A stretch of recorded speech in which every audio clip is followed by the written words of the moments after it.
Hi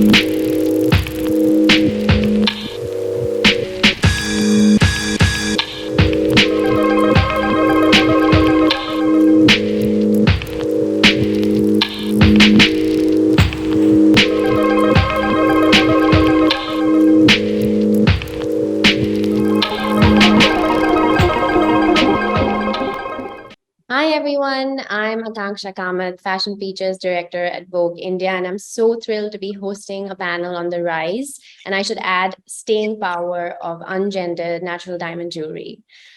We have with us some of the industry's most forward-thinking minds.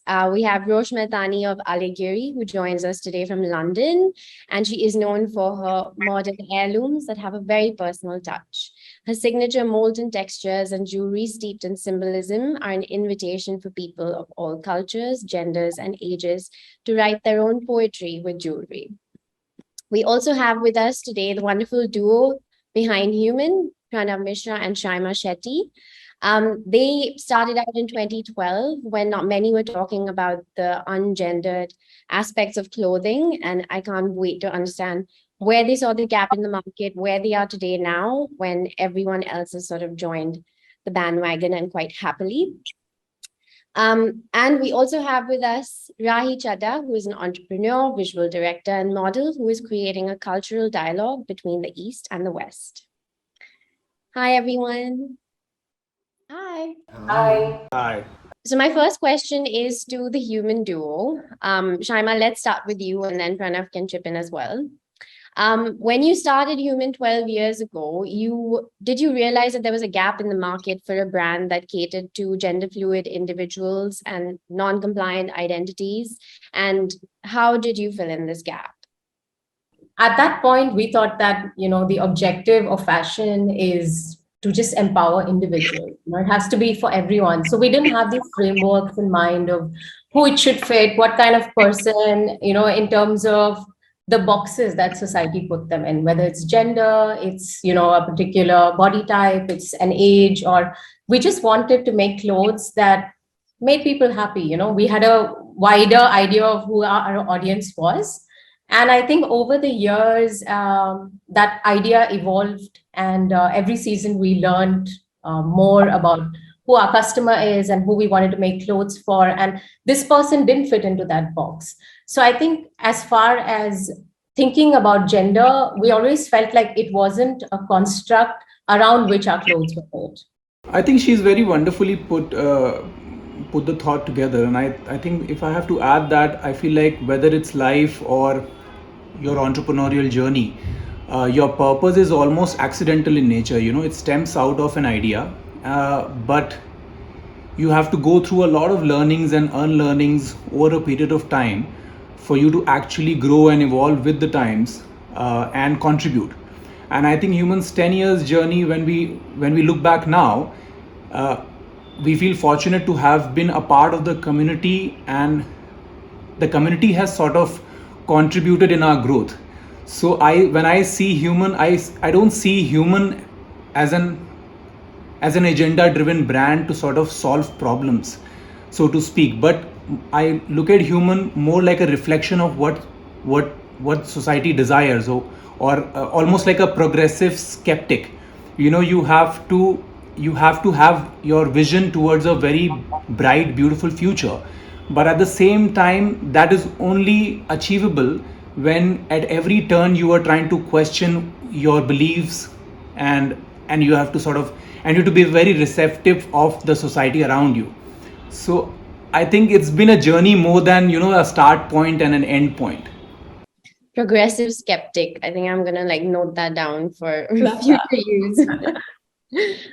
Rosh, coming to you, you are now making jewelry for every human, and Aligiri Man was a sort of a recent bit that you kind of got into, and I want to understand that, has it been transitional for you, or was it always the plan? Did you always think of diamonds and jewelry as universal? Yeah, no, for sure. I mean, for me, jewelry has always been essentially like a mode of communication, a very human mode of communication since, the beginning of time across every culture. And that's always what I loved about it. It was this kind of common language in a world where, you know, when I started my brand, I felt very much like, and I still do in many ways, that, you know, the world can be very divisive, you know, politics and religion can feel very divisive. And it left me as a human being feeling very lost about, you know, my sense of belonging. And what I loved about jewelry as this kind of, as objects, was that, you know, they were a way of showing love, of feeling protected, of feeling empowered, of fortifying friendships. And in every way that transcends, you know, as the guys were saying previously, it transcends all gender and age and culture. It's about being human. So, you know, when I started the brand, I was always designing for, you know, for human beings. And I think maybe at that time, you know, it was kind of 8.5 years ago now, we always had men buying from us as well as women. And maybe it's just, you know, it was rarer then. And what we've seen is, which is amazing over the last, you know, 4 or 5 years, or specifically maybe 3 years, is that more and more men who would previously not have felt confident enough to wear jewelry are now really excited to wear jewelry. I mean, I always take my brother as an example of this because he works in finance. He's my little brother. And when I first started the brand, I said, you know, why don't you help me out with, you know, some data analysis, and I'll give you some necklaces. And he was like, oh, I don't know. I don't think I would wear a necklace. And so funny seeing, you know, around 2 years ago, him coming to me and saying, do you think maybe I could have a necklace? And then him coming back last year and saying, maybe I'm ready for my layer. And his friends doing the same. And we've seen this real progression of men who previously would have felt afraid to wear it, you know, steal it from their partner's bedside table and start sharing it. And for me, it's exactly what I wanted for Alighieri, and what I hoped was that, you know, to create a brand that would allow people to feel confident to express their sense of individuality. And I mean, if you look back at paintings, tapestries, mythology, you know, pirates, hunter-gatherers, you know, men and women have always worn ornaments to protect themselves. It's always been a very human thing. So sorry, it's a very long answer to your question, but I've always seen jewelry as a way of, you know, communication for human beings, essentially. Yeah. And I think Rahi, who's here with us, is pretty much like the living existence of how to kind of wear jewelry. Every ring, every finger is every ring. Pretty much. How do you like to wear your jewelry, Rahi, and even, you know, just personal style when it comes to just blurring genders a bit? I think jewelry for me has just had such a special meaning, and it's a process. I think especially when it comes to wearing and collecting jewelry and sort of finding what pieces really work for you. If I was to speak in terms of diamonds in particular, I think for me it's just been such a great investment to make, and it's really a symbol of self-love. It's something that I like to indulge in whenever I can, and it's something which is also like a token of appreciation to myself. When it comes to gender boundaries, I don't really like to think about it too much, especially when it comes to jewelry. I think it's just about not really having any apprehension. Like what Rosh said, you know, men have just become so much more forward thinking, and the audience is just so intelligent now and so creatively inclined to just have fun with what they wear without any kind of apprehension as such. And I also see that with Pranav and Shyma, both of you as well, the kind of collaborations you do, the kind of design aesthetic you have. Do you approach genders design-wise? Do you approach it very differently? It's like how Rahi said, you know, it's about apprehension. And I feel like people are so much more open today to explore who they are rather than what they should be and, you know, what boundaries they should fit into based on their gender. So it's a really exciting space. And I also think it's not an individual conversation. You know, fashion is always a reflection of what society is going through. And this is a conversation that we see all over. We see this every day, talking about identity and, you know, self-love and all of these things that really empower people. And that's what's trickled down into clothing as well. Like clothing shouldn't be for, you know, it shouldn't not be for a particular gender. People should be allowed to enjoy what they want to enjoy and express themselves fully. Also, I have a very simple view of that. Anything which is material, anything which is not living, uh, does not have a choice of its own. It's literally an object. It's us humans who have a choice. So how can clothes have, choose between men and women, or in particular, or how can food have choices when it comes to genders? It's us, the choice is ours. And I feel like when you have that kind of power within you, I think it's the world is open. It's like a wide playground. You can choose, and it's like a huge catalog right in front of you. It's totally tailor made to who you are and what your style is, and you pick up whatever you enjoy. I think that's quite interesting. I totally agree with you in terms of like these are objects, but what I think is actually what just made me think about the idea of actually the objects being living when it comes to diamonds.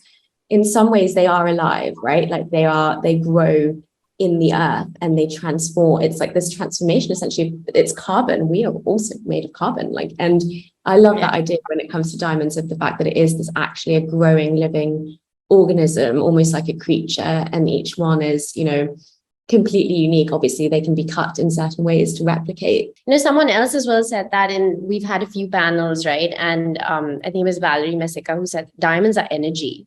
They're like energy giving objects. Yeah. To add to the whole energy aspect, a lot of as I've spoken to Vogue about this before, some of the stones that I've particularly chosen to worn have sentimental value. They've got meaning.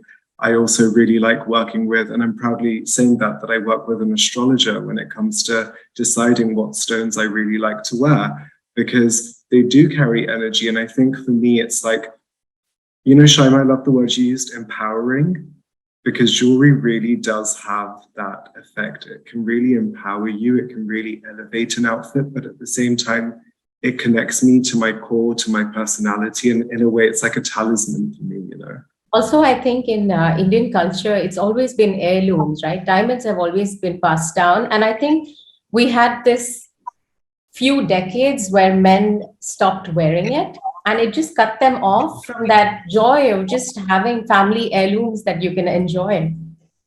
So I hope we go back there. Why did that happen? Why did it stop? I feel like social norms, Yeah. They just always take over. And I think cultural aspects and people, I think in the West, we've always seen the 70s and 80s and 90s really saw a lot of creative expression. But I think in the East, it was particularly subdued.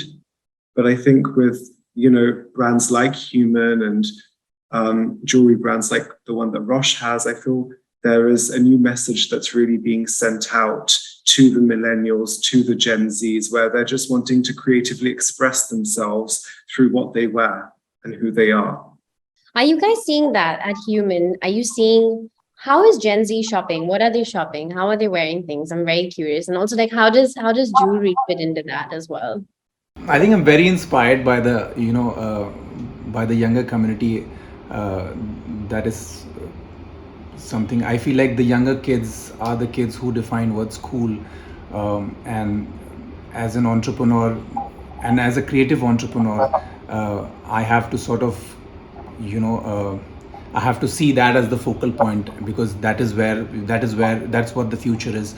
And I feel like when I see them making choices, it's very vibrant and it's very progressive. And 10 years ago or 15 years ago, when I was growing up, I saw a lot of rigidity, which I think other panelists have already spoken about, between genders. But I think those lines are blurring, which makes it a very inclusive space for us to operate in.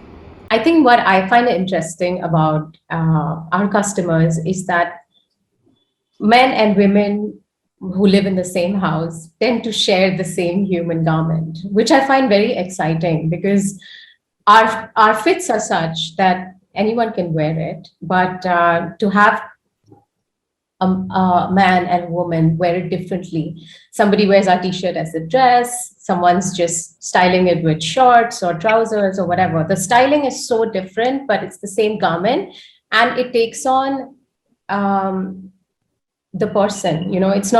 It's not a garment then, it's an extension of who that person is, and that's really beautiful and inspiring to me.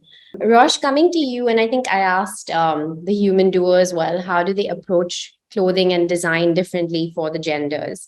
How do you approach diamonds differently for, say, man and woman? Like, does that cross your mind? I feel like Dantian and diamonds is universal appeal, but Yeah, I mean, I really don't think about when I'm designing, I don't think about a separation kind of at all.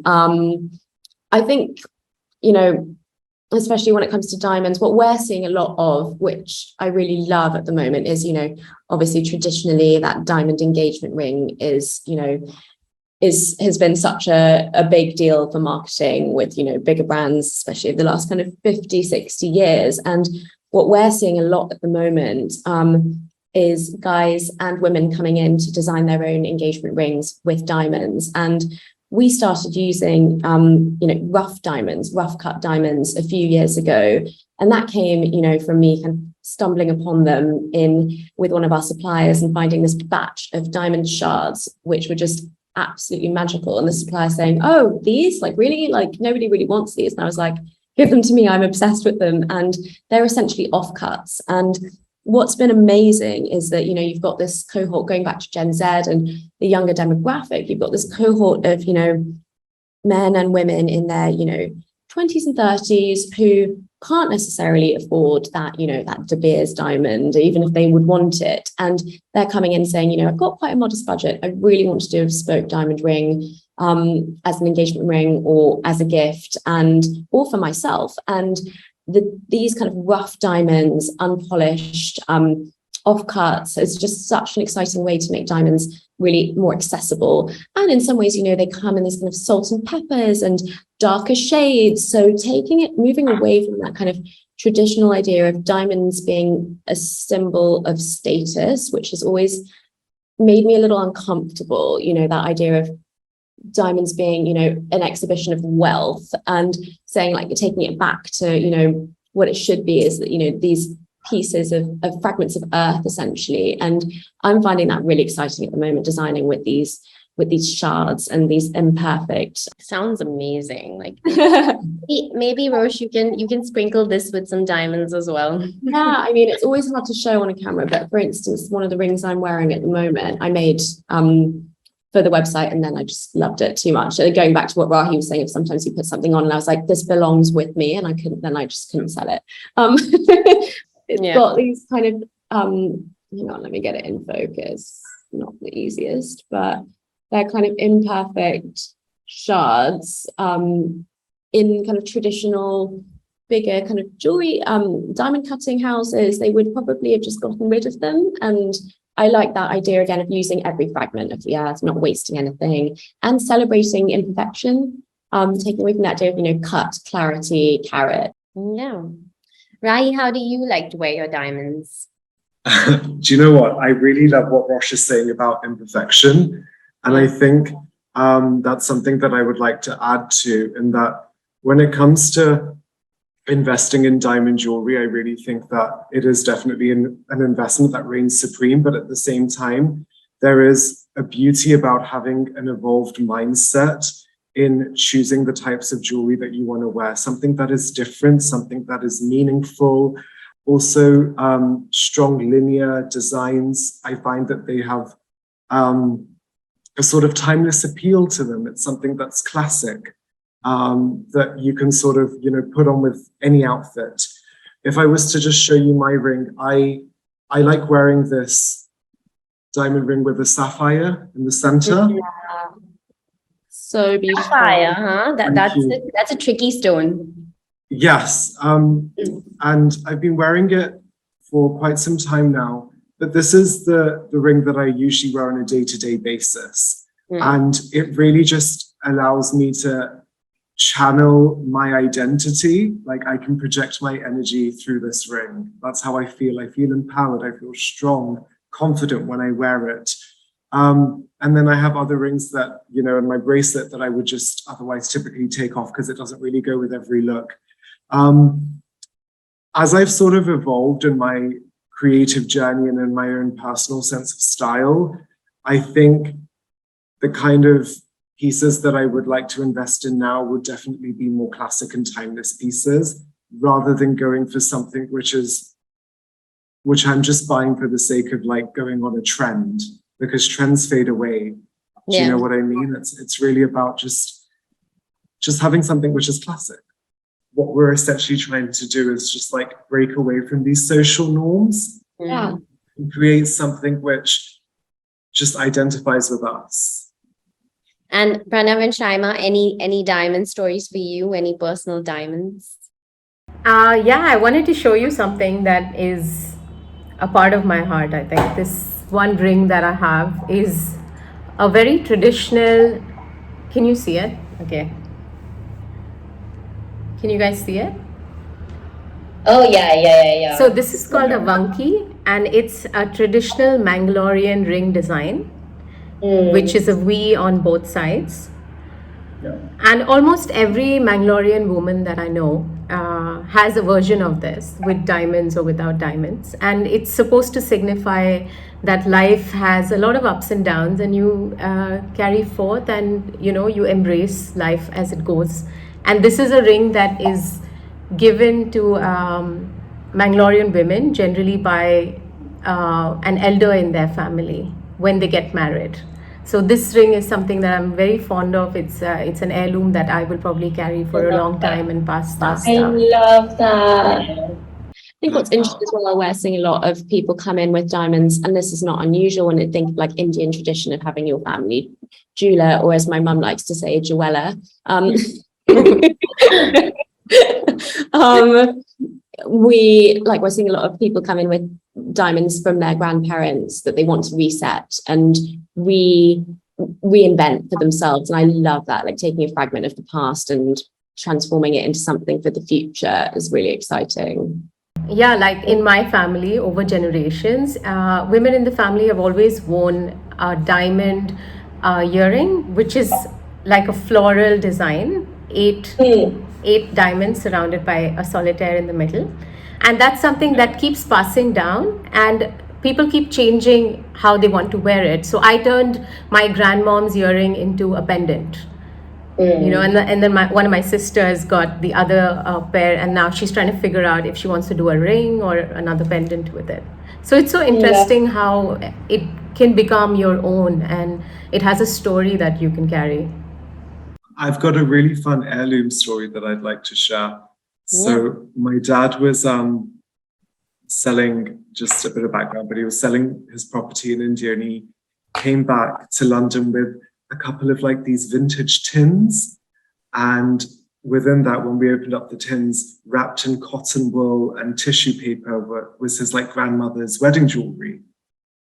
And a lot of it was like the traditional nose ring, the Matha Patti, there was like a massive tika, and we just ended up getting that, what's the word for it, where we just got it refreshed. We got it cleaned up, we got it refreshed. We got it restored. And obviously, like, no one's probably going to wear it, but it's just really fun to keep. And it's like, it tells a little story, and it's a part of history that you just get to carry forward. It's meaningful. So special. Yeah, no, you have to repurpose it, Rahi, and wear something of it. Something, yeah. Giant crown. Imagine me with a Matha Patti. I think that would be quite iconic. Maharajas used to do it. Love it. Pranav, what about you? Any diamonds, and how do you wear them? Do you wear it with a human t-shirt? I definitely have a jewelry story. I've had the opportunity to sort of collaborate with different artists from around the world, and recently, and I do enjoy jewelry, and I have this ring which is not diamond, but then I collaborated with this LA-based prosthetic artist and ring maker, and I basically, the stories, I visited Mount Vesuvius in Pompeii, and I liked the cinder cone shape of the extinct volcano over there. So we made this handmade volcano ring, which is, Love that. if this fits the narrative, but this is something that I really enjoy, because this takes me back to the space that I really I'm fond of historically. And I love jewelry where when you wear it, it's like what Pranav is saying, that when he wears it, it takes him back to a memory. And I think that's the power that, you know, jewelry has, and clothes also have, you know, like fashion has that, jewelry has that power. It takes you back to a memory. I don't know if I don't know if this memory would qualify under Proustian movement. I love that. It does. It does. It holds a memory that's what it is. Yeah. I would love to go around the room and ask all of you whom you think wears their jewelry in the most amazing gender neutral way. I love the way my mum wears her jewelry because it's very simplistic. Like she has like a wedding band that she always wears. And she's got these earrings that in the shape of a flower as well that she's been wearing for decades. And for me, it's just very special because it's very simplistic, but there's a beauty in that simplicity. And if I was to say from, you know, the Gen Z sort of movement, I love the way Lil Nas X wears his jewelry. It's something which is very gender fluid and very relevant to what we're talking about. He wears jewelry which can be masculine or feminine, but on him, it just looks like his version of self-expression. I find that very cool. I also recently discovered a ring that my friend was wearing, and for me that was really fun because it's been an heirloom passed on by his grandmother. It's also created by natural elements, so that's quite special, but it's an Edwardian ring and the diamonds like cluster into like the shape of a crown. And what I really love about it is that it's a woman's ring, but him wearing it is the meaning that he has is that it's defying social norms, but at the same time, it's not dictated by fashion. It's special to him, and that's why he wears it. And I think that also ties in with how the emotion that I feel behind jewelry. I love how Rahi wears his jewelry. I was just going to say It looks like such an extension of his personality, and yeah, it's very interesting how you put yourself together. I love it.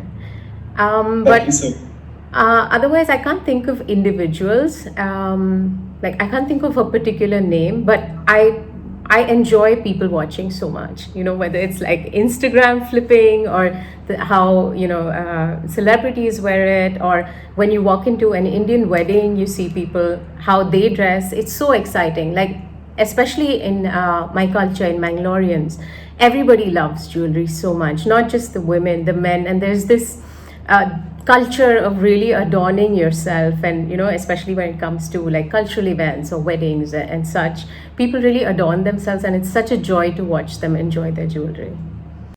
Yeah, in our culture, we even like for the sherwanis and whatnot, there's like diamonds on the buttons, and you know, there's Exactly the way for men to adorn themselves, as you said, and it's quite beautifully, very graceful. I find it very graceful. Like we always wear a belt with saris, so it's usually encrusted with you know, like natural stones, and it's so beautiful because everyone designs their own, and yeah, it's not cookie cutter. You know, it's very interesting to see. Rosh, what about you? Oh my gosh. I mean, so many people. I would say, firstly, I'm loving Rahi. Your ring situation is super incredible. I'm really into it. I feel inspired just looking at it. And I mean, yeah, my mum as well, you know, she doesn't wear much jewelry, and I'm kind of the maximalist with my jewelry. And she's very simple, and she wears, you know, 3 very simple bangles, very thin bangles. And I have this memory of, you know, actually these are inspired by her, in that when I was a kid, when she'd come home from work, like this is the sound I would hear when she was opening the door. And for me, it was the sound of my mum coming home. And that sound for me is really special. So she's a big inspiration. I love seeing how our clients wear their jewelry. I mean, I love encouraging people to kind of mix, you know, high, low. So I know traditionally it's like you wear diamonds with diamonds, and I don't like even the phrase costume jewelry, but like, you know, you don't mix things that aren't diamonds or aren't solid. But I love the idea of mixing, you know, different layers of jewelry based on, you know, price point. I think that's what makes it really interesting. I think it's quite easy to, you know, get the whole look, but what makes it fun is that kind of a piece of string that you collected on your adventures, and then, you know, an amazing diamond cocktail ring. I make everything by hand in the wax, and it goes through the casting process, which means that the metal goes up to, over 1,000 degrees Celsius. And we use this process called casting in place with diamonds. And diamonds are one of the only stones that can withstand that process. So we set each stone actually not in the metal, but actually in the wax. And they're one of the only stones that can go back to that temperature without cracking or shattering, but it allows them to be kind of set in this quite molten way. And for me, that's always been, I show you they're kind of set like that's almost kind of emerging. And that's the only stone that can do that. And for me, that kind of epitomizes everything about the strength of a diamond, and the strength that it gives you, because it can go to those extreme temperatures and that they're born from extreme pressure, essentially. So for me, they're very much a reminder that, difficult times make you stronger. That's so interesting. It looks so organic, like it just evolved into that shape. Organic was actually such a nice way of putting it, because it does feel like, just a flow and organic. Yeah. I think the first figure that comes to my head is obviously my great grandmother.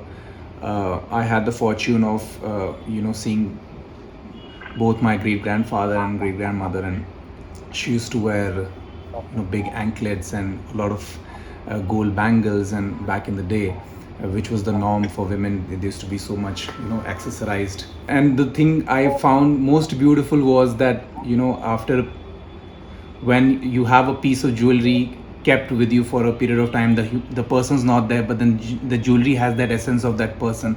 So I like the romance behind jewelry in that sense. One strong figure that comes to my head is obviously Michelle Lamy. She's been a huge inspiration for me creatively. I find that woman very inspiring in the way she chooses to wear her jewelry. Amazing. And I think my last question to, I think, Rosh and Rahi, and please pitch in as well, Shyma and Pranav, would be that, people who are watching this and they're curious and want to kind of experiment with jewelry for the first time and don't know where to start, what advice would you give them? What styles and pieces should they look for that are kind of gender bending and they want to experiment, I would say to really just go with the flow, do your research, and really see what works for you. I think for, people who are investing in diamonds for the first time, I think it's not an investment that you want to take very lightly. And for that reason, it's just really important to see what's around. Like I said, I personally love more classic cuts because they've got a timeless appeal. So that would be like my advice to them. But at the same time, you just want to see, just have fun with it. Don't take it too seriously. Don't think about it too much. But at the same time, just do enough research that, your heart knows when you found the right piece. I think so. I think it's that intuition, and just feel it. Don't worry too much. We get people who are so worried that they come in, they're like, I'm so worried about making the wrong choice. And you're like, just how does it feel? Does it feel right? And for me, it's that just, it needs to feel right on your skin. Try it on, put it on your skin. I think it's that it's a physical connection. Pranav and Shyma, I would love to know, what do you think the future of gender fluidity in fashion looks like? And where do we go from here? What's next?